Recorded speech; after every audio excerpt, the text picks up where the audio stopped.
Policies and programs towards poverty alleviation. As we have seen earlier, the measures that were adopted by government to remove poverty, there were certain programs also started towards poverty alleviation.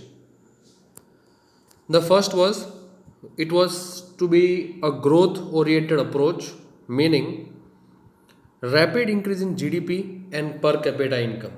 आप अपनी GDP को और पर capita income को बढ़ाएंगे. कैसे होगा ये? When you increase the production it will lead to more selling, it would help to generate more income and in return will give you higher per capita income. Second was rapid industrial development. आप बहुत तेज़ी के साथ industries को develop करना शुरू करें. Population control, आबादी जितनी कंट्रोल में रहेगी उतना ज़्यादा शेयर लोगों को मिलेगा, रिसोर्स का बेटर इस्तेमाल हो पाएगा. Benefits of economic growth have not trickle down. Economic growth के जो बेनिफिट्स हैं वो अभी तक कम हुए नहीं हैं. It has kept on increasing. Now there were certain specific poverty alleviation programmes. कुछ ऐसे प्रोग्राम्स थे जो सरकार ने शुरू किए थे स्पेसिफिकली गरीबी को टारगेट करते हुए. इन सब में एक था Rural Employment Generation Programme, Khadi and Village Industries Commission. इसके अंदर क्या था कि विलेज में जो कॉटेज इंडस्ट्रीज थी, घर के अंदर जो चलती थी इंडस्ट्रीज सेल्फ सफिशिएंसी के लिए, तो लोगों को इसमें एनकरेज किया गया. खादी को प्रमोट भी करना था और लोगों को एक तरीके से रोज़गार मिलने लगा. पीपल स्टार्टेड प्रोड्यूसिंग और इसके चलते khadi and village industry commission की स्थापना की गई थी. इसका मेन एम था गांवों के अंदर रूरल एम्प्लॉयमेंट को बढ़ाना. सेकंड, प्राइम मिनिस्टर्स रोजगार योजना. Eighth plan, 7 lakh micro enterprises between 2003 to 2005. 3.5 million people got employment under Prime Minister's रोजगार योजना. Then Swarna Jayanti Shahri Rozgar Yojana was started. It was to be shared between center and state in the ratio of 75:25. In December 1997, Urban Self-Employment Program and Urban Wage Employment Program were started.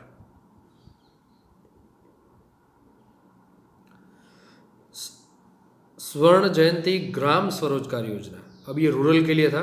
अप्रैल 1 1999 को शुरू किया गया. इसका focus था micro enterprises, बहुत जो minute units हैं उनके लिए, self help groups and national rural livelihood mission शुरू किया गया.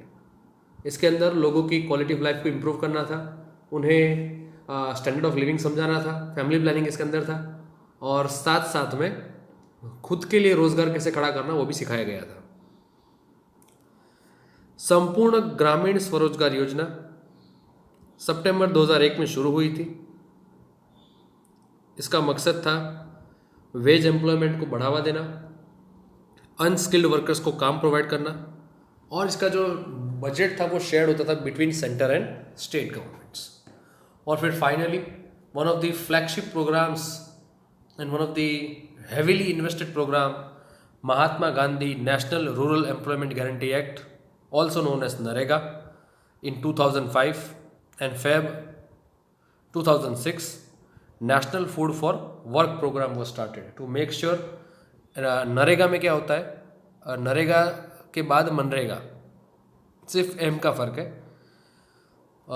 NREGA is National Rural Employment Guarantee Act and मनरेगा is Mahatma Gandhi National Rural Employment Guarantee Act. It provides 100 days of employment to family, each family, a person in a family.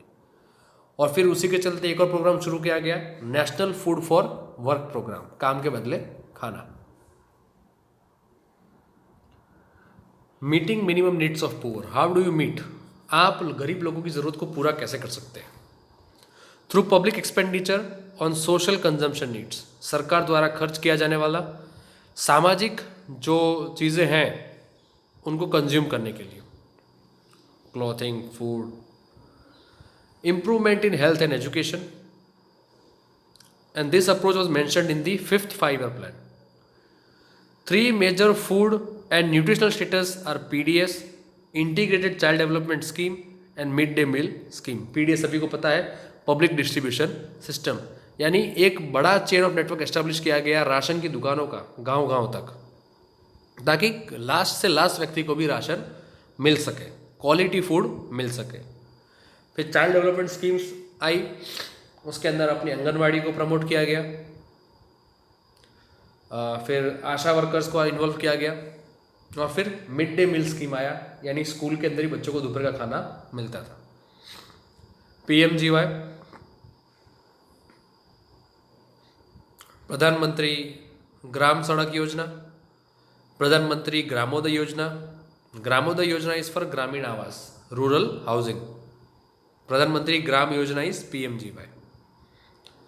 Then प्रधानमंत्री ग्रामोदय योजना, it was for rural drinking water projects. I expect you all to read in detail about these schemes.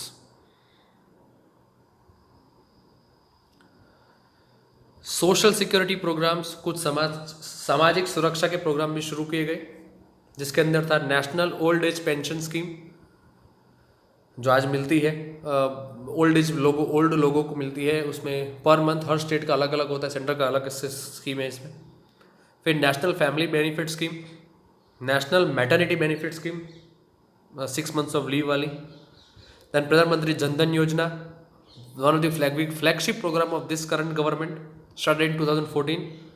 इसका main M था हर किसी को bank account से link करना, हर किसी का एक बैंक में खाता होना जरूरी था, to avoid any sort of corruption while transferring of funds from government to people. And then accident insurance scheme लाई गई थी, 1 लाख का था, एंड ₹30,000 लाइफ इंश्योरेंस की स्कीम लाई गई थी।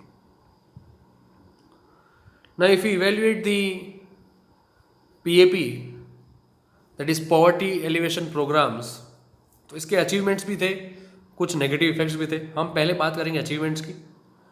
तो it brought down BPL, below poverty line, from 37.2% in 2004-05 to about 28% in 11-12, और ये आज भी रिड्यूस होता रहा है।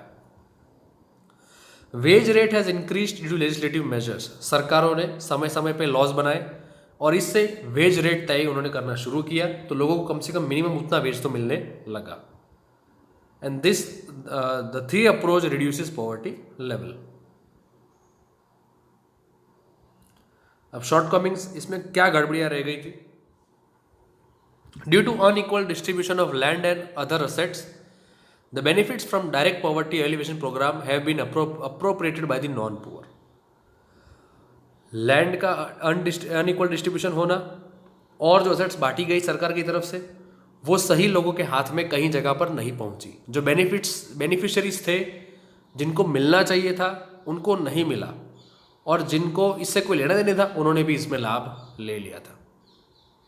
Compare to the magnitude of poverty, programme is not sufficient. जितने देश में गरीब है, उसके सामने जो प्रोग्राम की साइज थी वो सफिशिएंट नहीं थी। And this programmes are dependent on government and banks, इसके बिना वो हो सकता नहीं था। Thank you.